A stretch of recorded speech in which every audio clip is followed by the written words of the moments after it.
देवपुर गांव में हरिनाथ नाम के एक पंडित जी रहा करते थे। हरिनाथ भगवान शिव के परम भक्त थे।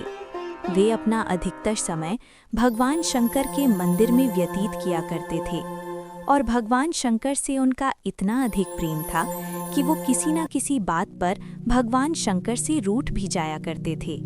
हरिनाथ जी की पुत्री शिल्पा बड़ी हो गई थी। उनकी पत्नी महिमा को शिल्पा की विवाह की चिंता थी। वो जब भी विवाह की बात करती तो पंडित जी हमेशा यही कहते थे, अरे महिमा, चिंता मत करो, भगवान शिव सब प्रबंध कर देंगे। शिल्पा हमारी नहीं, भगवान शिव की पुत्री है और उन्हीं के आशीर्वाद से हुई है। भगवान शिव सब संभाल लेंगे, तुम समय तो आने दो। ठीक है, जैसी भगवान भोलेनाथ की इच्छा। मैं भगवान के चमत्कार का इंतजार करूंगी। कुछ समय पश्चात शिल्पा का रिश्ता एक संपन्न परिवार में तय हो गया। अब समय आने लगा। महिमा ने देखा हरिनाथ जी रोजाना ही कहने लगते थे कि सब हो जाएगा, पर अभी तक विवाह की कोई भी तैयारी नहीं हुई थी। सुनिए जी, 2 दिन बाद आपकी पुत्री का विवाह है, पर अभी तक कुछ भी तैयारी नहीं हुई है। मैं आपको इतने दिनों से सचेत करती आ रही हूँ कि पुत्री का विवाह है, कुछ तो सामान इकट्ठा कर लो, कुछ थोड़ा बहुत पैसा तो कर्ज में ले लो, आपको लोग दे भी देंगे, पर आप मानते ही नहीं हो।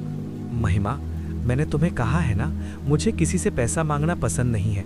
मैं परमात्मा के आश्रित हूँ। मैं अपने भगवान शिव से जिद करके सब कुछ मांग सकता हूँ। सब पूर्ण जीवन में तुमने देखा है ना, तुमने जो जो कागज़ पर मुझे लिख कर दिए हैं, मैंने भगवान के श्री चरणों में रखा और भगवान शंकर ने हमारी सारी मनोकामना पूर्ण की है। तो अब क्यों चिंता कर रही हो? अभी भी तुम्हें जिस चीज़ की आवश्यकता है मुझे लिख कर दो, भगवान शंकर स्वयं पूर्ण करेंगे। अरे, खाने पीने की चीज़ों की बात अलग है, वो तो कोई भी भक्त दे जाता है, पर इस समय कन्या के विवाह के लिए दहेज की आवश्यकता है। उसमें सोना भी लगेगा, वस्त्र भी लगेंगे, अन्य पदार्थों की भी आवश्यकता पड़ेगी। कौन देकर जाएगा? तुम फिर चिंता कर रही हो।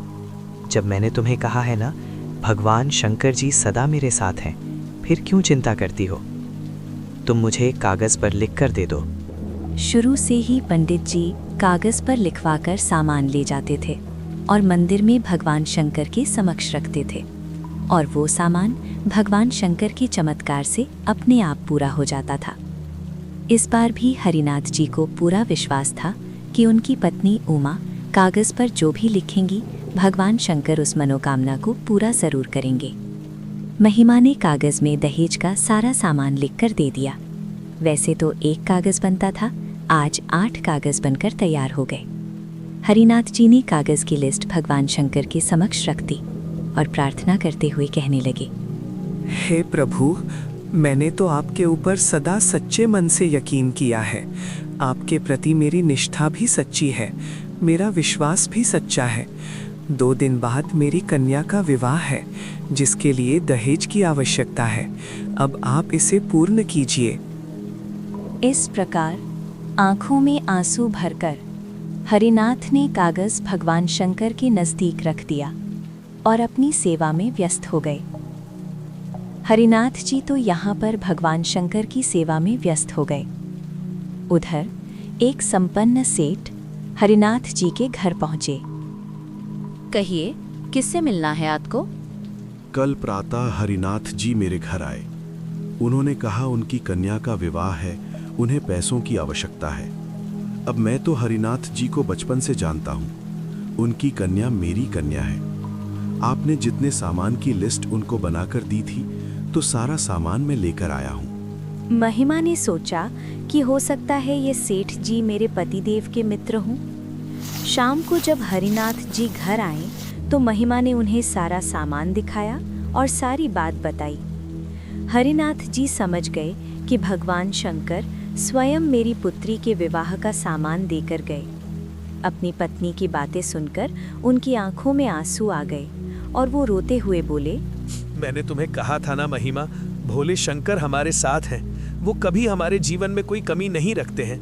अब एक बात सुन लो महिमा, जब तक भगवान शंकर मेरी पुत्री के विवाह में मेरे साथ नहीं चलेंगे, मैं तुम्हारे साथ शादी में नहीं चलूंगा।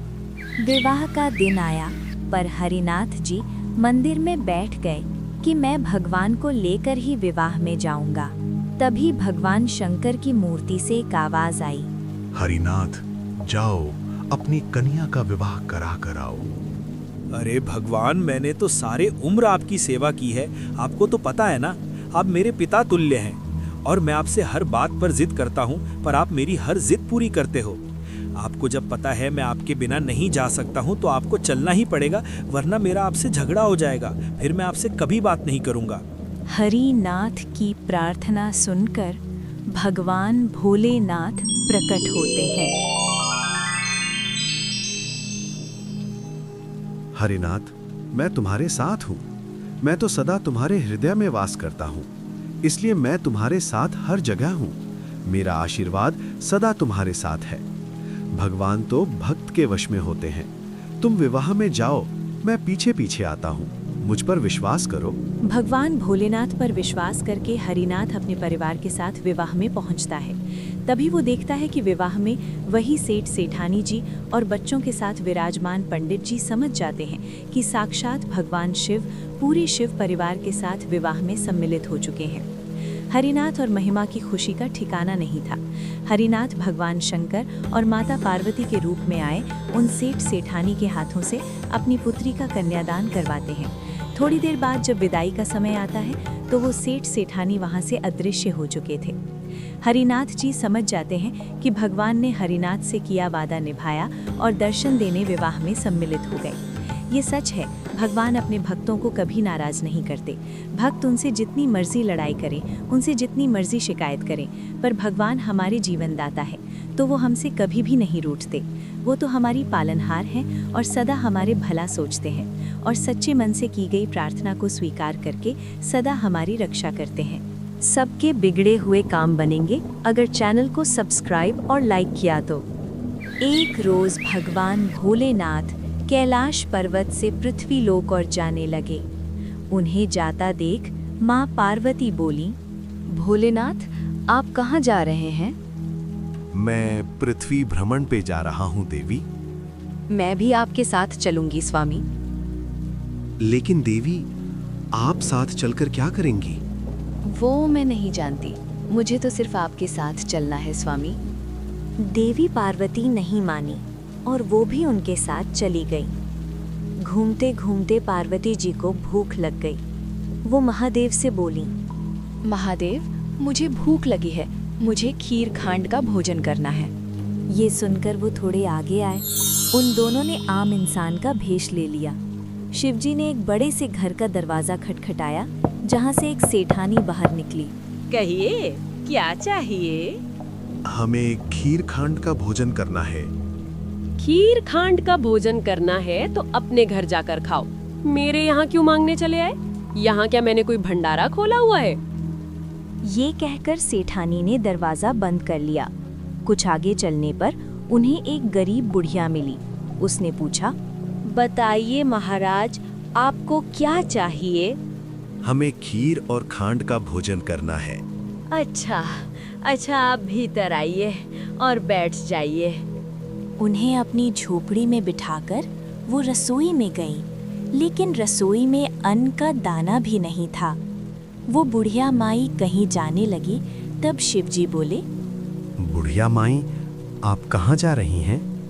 मैं दूध, चावल और खांड लेने जा रही हूँ। उसकी जरूरत नहीं है, आप अपनी रसोई में देखिए, वहाँ सब है। नहीं, मैं अभी रसोई से आई हूँ, वहाँ कुछ भी नहीं है। इनके कहने पर आप एक बार जाइए तो माई। बुढ़िया माई वापस से रसोई में गई जहाँ सब सामान था। ये देख बुढ़िया माई हैरान रह गई। उसने झट से खीर बनाई और महादेव और पार्वती माता को खाने को दी।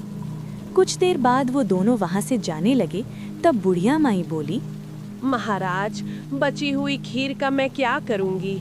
मेरे घर में तो कोई नहीं है उसे खाने वाला। मैंने जितनी खानी थी खा ली। ये सुनकर महादेव बोले, माई, अपनी आंखें बंद करो। बुढ़िया माई ने आंखें बंद कर ली। फिर कुछ देर बाद अब अपनी आंखें खोली तो जैसे बुढ़िया माई ने आंखें खोली, बाहर उसके बेटा, बहू और पोता खड़े हुए थे। ये देख वो बड़ी खुश हुई, लेकिन फिर उदास होकर बोली, महाराज, मेरा घर तो एक छोटी सी झोपड़ी है, फिर मैं अपने परिवार को कहाँ रखूंगी। महादेव ने जाते जाते उस झोपड़ी को एक लात मारी और वो झोपड़ी बड़े महल में बदल गई। ये देख बुढ़िया माई हैरान रह गई। वो बोली, कौन है आप और ये सब चमत्कार? आप जरूर कोई दिव्य शक्ति हैं। मुझे दर्शन दो प्रभु, हे माता। तभी वो दोनों अपने असली रूप शिव पार्वती के रूप में आ गए। ये देख बुढ़िया माई बहुत खुश हुई। इसके बाद वो आगे की ओर चले गए। अब बची हुई खीर उसने अपने आस पड़ोस में शिव पार्वती का प्रसाद समझकर सब में बांटी। जब वो सेठानी के घर पहुंची तो उसका घर झोपड़ी बन चुका था। तो उसने उस बुढ़िया से पूछा, तेरे घर ये खीर कहाँ से आई? तेरे तो खुद ही खाने के लाले पड़े हैं। मेरे यहाँ पार्वती माता और शिवजी आए थे, उन्होंने ही मुझे ये सब दिया है। और तेरा घर इतना बड़ा महल जैसा कैसे बन गया? बताया तो ये सब महादेव और माता पार्वती जी के आशीर्वाद से ही हुआ है। ये सुन सेठानी दौड़ी दौड़ी उसूर गई जहाँ महादेव और पार्वती जा रहे थे। उसने उनको रोककर पूछा, महादेव, मेरा धन आपने उनको क्यों दे दिया? मैंने तो ना उठाया ना दिया, उसने हाँ की इसलिए उसकी हाँ हो गई, और तूने ना की तो तेरी ना हो गई। महाराज, कुछ तो करो। जा, काम तेरा रुकेगा नहीं, धन तेरा जुड़ेगा नहीं। ये कहकर महादेव वहां से चले गए और सेठानी अब दिन रात मजदूरी करती रहती, लेकिन फिर भी उसकी कमाई कहीं ना कहीं खत्म हो जाती। उधर बुढ़िया माई, जिसके पास आज तक कुछ नहीं था, वो अपनी नेकी के कारण अब काफी अमीर हो गई थी और उसके पास उसका भरा पूरा परिवार भी था, जिसके साथ वो खुशी खुशी रहने लगी।